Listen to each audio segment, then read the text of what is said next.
கொண்டு வழங்கி இருக்கின்றார்கள். மடிசார் மாமி என்ற ஒரு படம், அந்த படத்தை ரிலீஸ் பண்ண போறாங்க.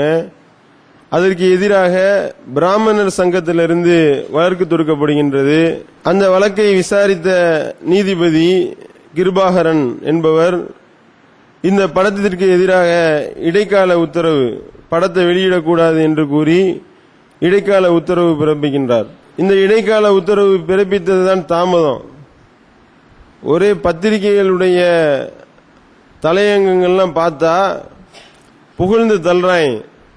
இப்படிப்பட்ட ஒரு தீர்ப்பா, அருமையான ஒரு தீர்ப்பு, என்ன மாதிரியான ஒரு தீர்ப்பு, ஆபத் பந்தாவனாக இவர் இந்த தீர்ப்பை சொல்லியிருக்கிறார்.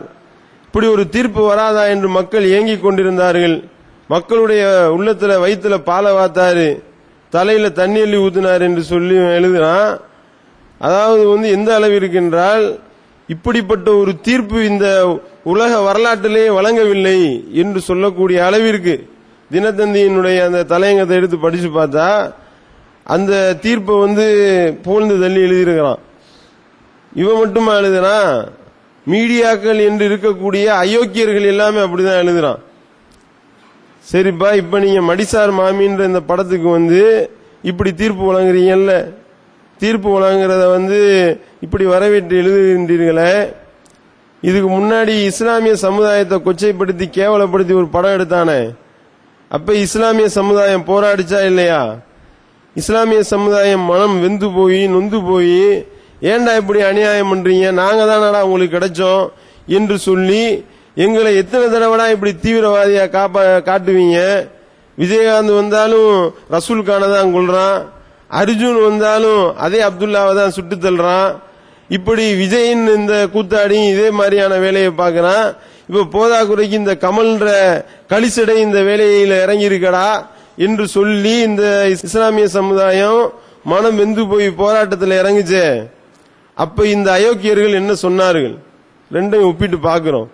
அல்ல அப்படி கண்ணு முன்னாடி கொண்டு காட்டுறான். அப்போ விஸ்வரூபத்துக்கு எதிராக நாம குரல் கொடுக்கின்றோம், போர்க்குடி தூக்குறோம். அப்ப இவன் என்ன சொன்னான் தெரியுமில? இன்னும் சொல்ல போனா அந்த படத்தை பார்த்து விட்டு முஸ்லிம் தலைவர்களுக்கு எல்லாத்துக்கும் இந்த கலிசடை கூட்டிட்டு போய் காமிச்சிச்சு. கமல் என்ற கலிசடை அவனுடைய வீட்டுல கொண்டு போய் காமிச்சான், போட்டு காமிச்சான். அந்த 23 அமைப்புகளை தனியா கூப்பிட்டாங்க, தவி ஜமாத்தை தனியா கூட்டு போய் காமிச்சாங்க. படத்தை பார்த்துட்டு இப்படிப்பட்ட ஒரு மோசமான படம் இஸ்லாமியர்கள் சித்தரிச்சு வந்ததில்லை என்று பார்த்து விட்டு கொதிச்சோம். அதுல உள்ள ஒவ்வொரு காட்சிகளையும் குறிப்பிட்டு இந்த காட்சியில நீ எப்படி எடுத்திருக்கடா என்று சொல்லி குற்றச்சாட்டு வச்சோம். இந்த மடிசார் மாமின்ற படத்துக்கு எதிராக தீர்ப்பு கொடுத்திருக்கிறானே இந்த நீதிபதி போய் படம் பார்த்தானா? இந்த யார் யாரெல்லாம் எதிர்க்கின்றார்கள் அவன் ஏதாவது படம் பார்த்திருக்கிறானா? எதுவும் கிடையாது. படத்தினுடைய தலைப்பு மடிசார் மாமி. இதுக்கு கொதிக்கிறாங்க. உள்ள மடிசாருக்குள்ள என்ன இருக்கின்றது, அந்த மாமி அந்த படத்துக்குள்ள என்ன இருக்கின்றது நமக்கு தெரியாது. அந்த படத்தை பார்த்தா தான் தெரியும். அப்ப படம் ரிலீஸ் ஆகிறதுக்கு முன்னாடி என்ன செய்யறான்னா, இது எப்படி இந்த படத்தை வெளியிடலாம், இது எங்களுடைய உள்ளத்தை புண்படுத்துதுன்றாங்க.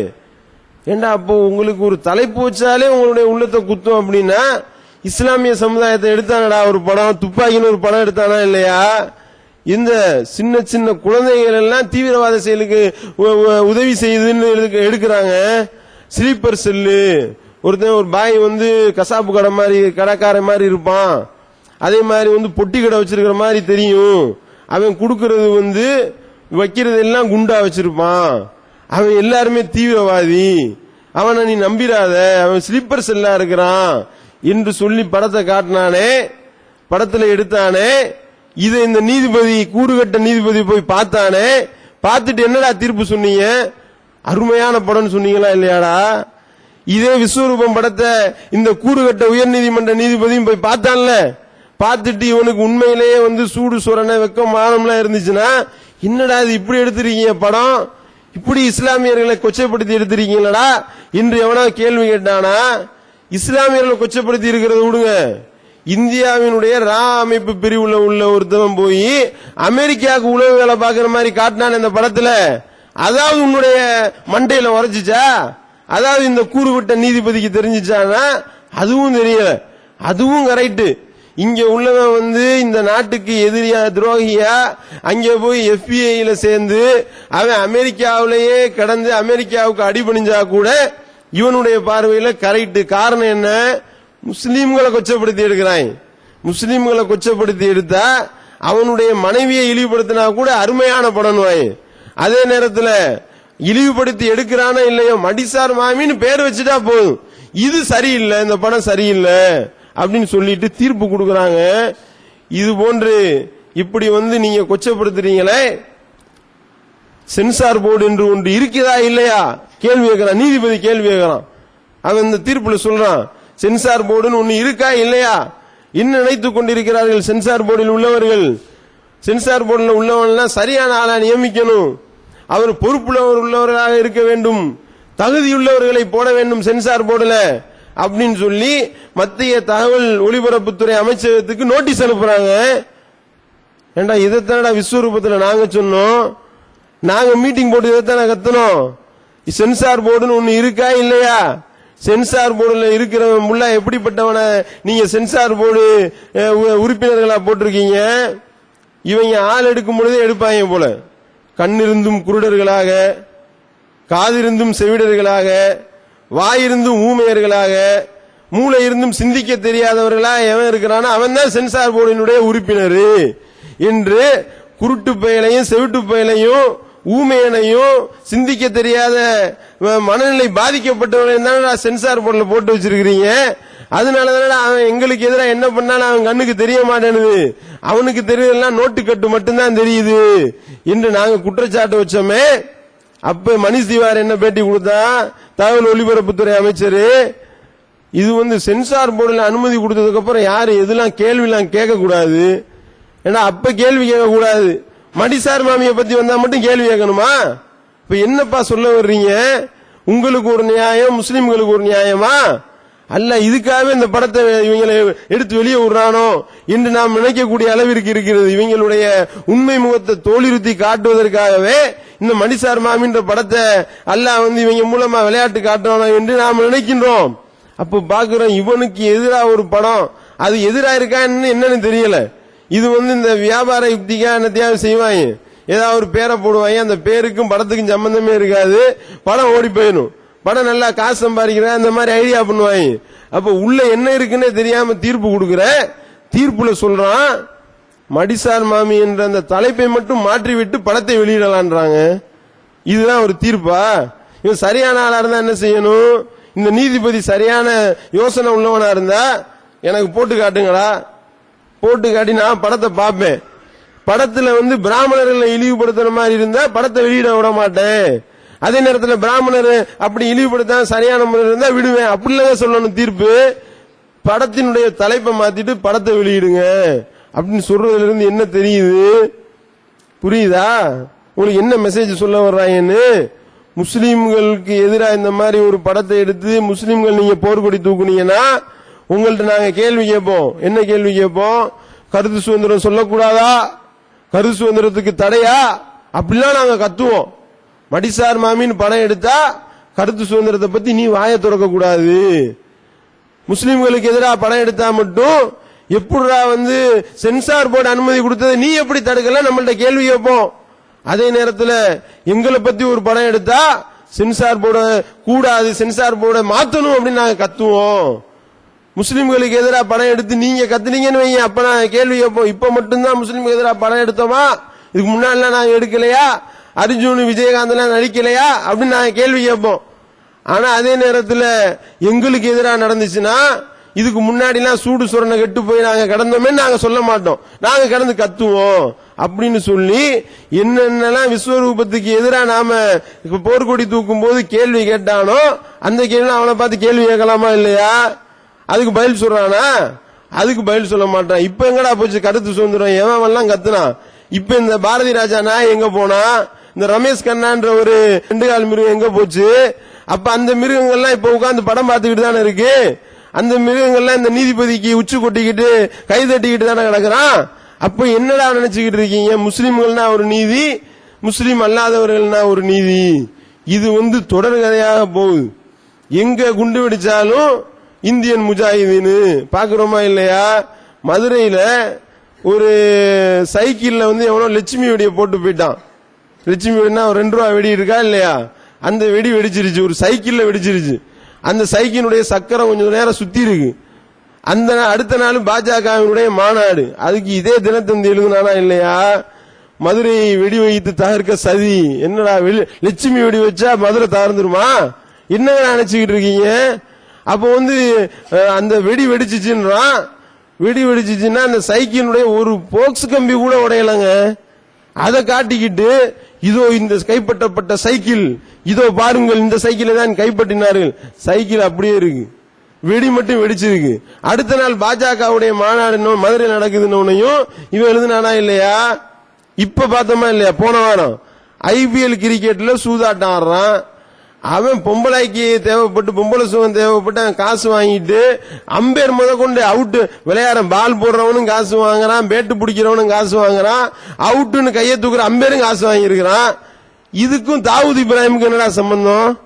தாவூத் இப்ராஹிம் என்னடா பண்ணா? இதுல ஏன்டா அவன் ரோல்ல வர்றான்? தாவூத் இப்ராஹிமுடைய சதியா? இவன் புள்ள பெத்தா கூட தாவூத் இப்ராஹிம் சதி, ஓ வீட்டுல புள்ள பெத்தா கூட அதுதான் காரணம் அப்படின்னா நாங்க என்னடா செய்யறது? இப்ப எல்லாத்துக்கும் முஸ்லீம் தான் காரணமா?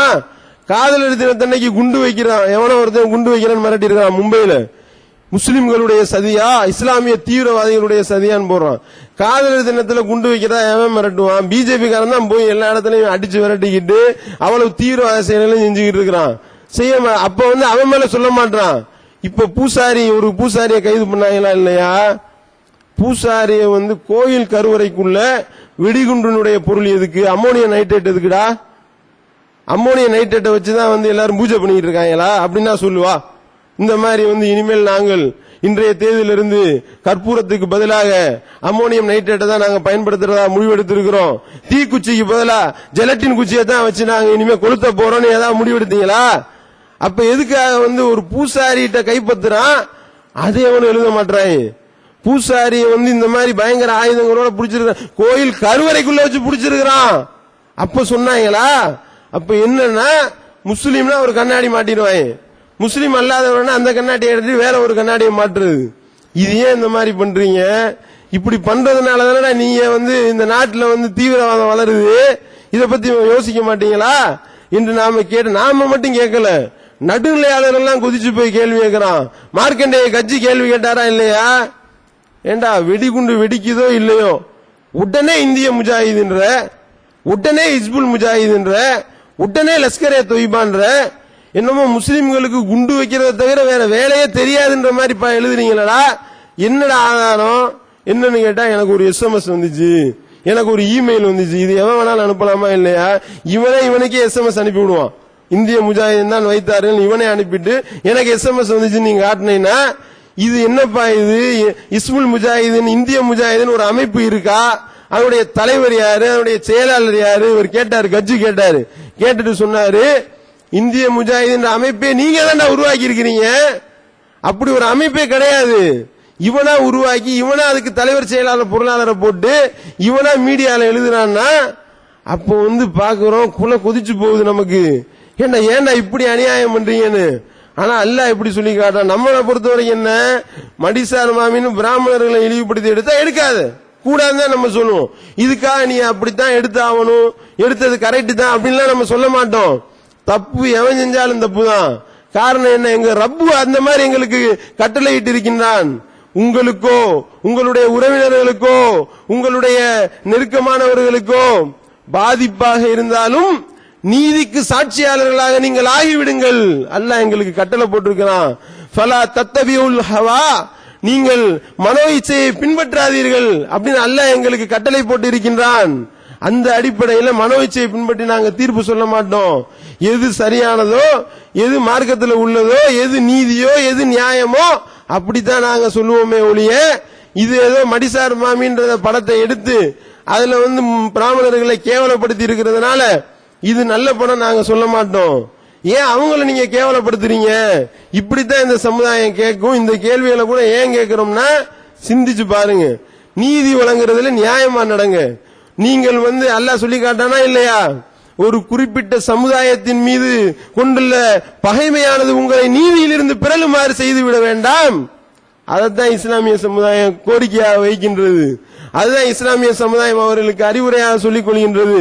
நபிகள் நாயகம் ஸல்லல்லாஹு அலைஹி வஸல்லம் சொன்னார்களா இல்லையா? ஒரு மஹ்சூமி குலத்தைச் சேர்ந்த ஃபாத்திமா என்ற ஒரு பெண் திருடி விடுகின்றாள்.